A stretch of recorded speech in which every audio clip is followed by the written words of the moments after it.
Je me souviens d'un ami qui, en fait, on faisait un exercice comme ça, et puis lui, il était vraiment focalisé sur le stylo, et puis en fait, il a reçu une parole pour un autre, pour quelqu'un d'autre, que Dieu lui demandait d'écrire et tout ça.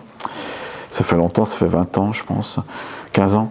Et puis, il a dit, mais Dieu fait de toi un stylo. Il parlait à une dame, donc il veut que tu sois son stylo dans sa main. Tout ça. Et cette dame, vraiment, elle a écrit après, quoi, elle a pris au sérieux ça. Je crois même qu'elle a écrit des contes pour enfants et tout ça, ça a été comme un déclencheur. Et je pense on peut dans la méditation s'attendre à Dieu avec des actes qui vont nous mettre en route pour des choses auxquelles peut-être on ne penserait pas et qui ont pas seulement un état extatique comme ça, on est un peu, on calme le jeu, on calme les émotions et tout ça, mais vraiment où Dieu peut mettre en route des projets en nous qui peuvent orienter notre vie. On ne sait pas, Dieu peut vous dire l'année prochaine tu vas déménager ou je ne sais pas, il va y avoir une rencontre importante pour toi. Et dans la méditation, si on loupe ça, on n'est pas prêt, vous voyez. Dieu peut faire la rencontre, bien sûr, quand même, mais on se prépare aussi comme ça à des choses importantes. Et je pense quand Moïse a vu son buisson en train d'être en flammes, ça l'a interpellé, et c'est comme ça que Dieu lui a parlé. Il était tout seul avec Dieu.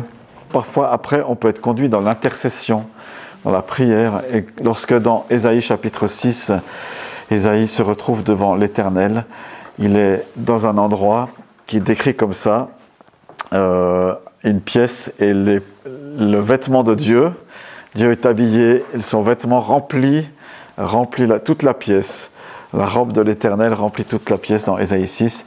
Et puis, il se rend compte tout d'un coup qu'il est impur, il parle mal, il glorifie pas Dieu par ses propos, et il demande pardon. Il y a un ange qui vient, qui fait un attouchement sur ses lèvres, avec le charbon ardent qui est pris sur l'autel.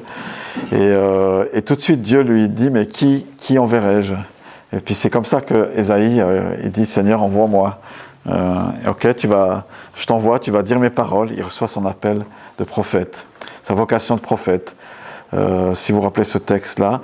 Et en fait, alors qu'on médite sur Dieu, on réfléchit, l'Esprit parfois veut nous conduire pas seulement à être dans cet état de contemplation divine, mais de recevoir son appel, sa vocation et d'intercession. Et l'intercession, vous le savez, elle est très importante. Elle est décuplée quand on le fait à plusieurs. Elle est puissante devant Dieu, mais aussi devant le diable, qui ne supporte pas quand l'Église prie correctement, au nom de Jésus.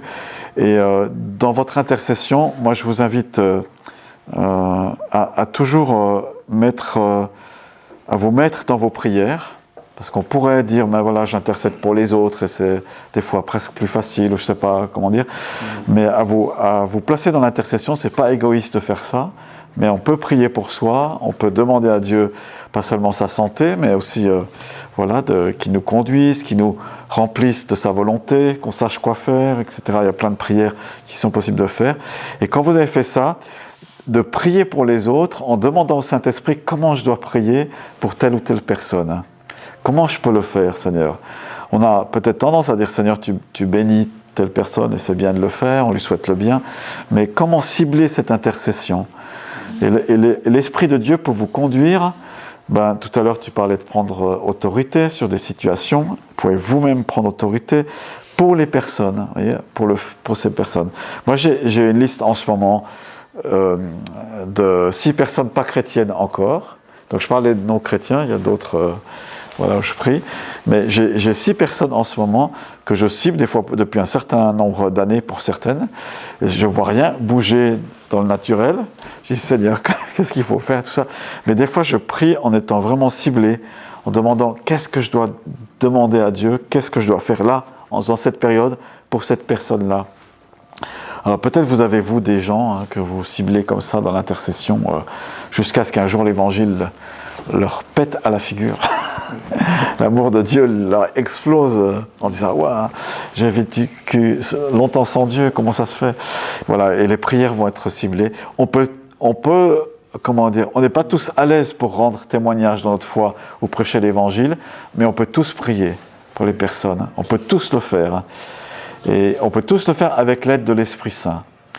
Et lorsque Jésus parle de la prière, il dit « Lorsque 2 ou 3 sont assemblés en mon nom, je suis au milieu d'eux. » Et, enfin, je paraphrase. Et je leur accorde ce qu'ils demandent. Je leur accorde ce qu'ils demandent. Et c'est vrai que ce matin, ça ne fait pas très court biblique, mais je pense que c'est bien qu'on puisse se mettre par deux. On est nombreux pairs ou pas? 2, 4, 6, 8, parfait. On bénit les absents. C'est bien. Mais on peut se mettre par deux, si vous êtes d'accord. Vous échangez vos sujets de prière pour des personnes, pour cibler pour des personnes, d'accord? Pas des situations, pas les finances, mais des personnes que vous voulez vraiment voir être touchées par l'Évangile, qui ne sont pas encore par les choses de Dieu. Voilà. Que la personne soit là, dans votre entourage ou loin, peu importe, mais on cible ces personnes et on le fait à deux, vraiment demandant au Saint-Esprit qu'est-ce qu'il faut demander, Seigneur, comment il faut le demander. D'accord ? Oui. Et on peut nommer les choses, nommer les personnes devant Dieu.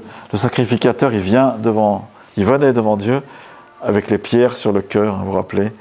Il venait avec Israël sur son cœur devant Dieu pour intercéder à ce moment-là. On fait comme ça ? Oui. D'accord ? Oui.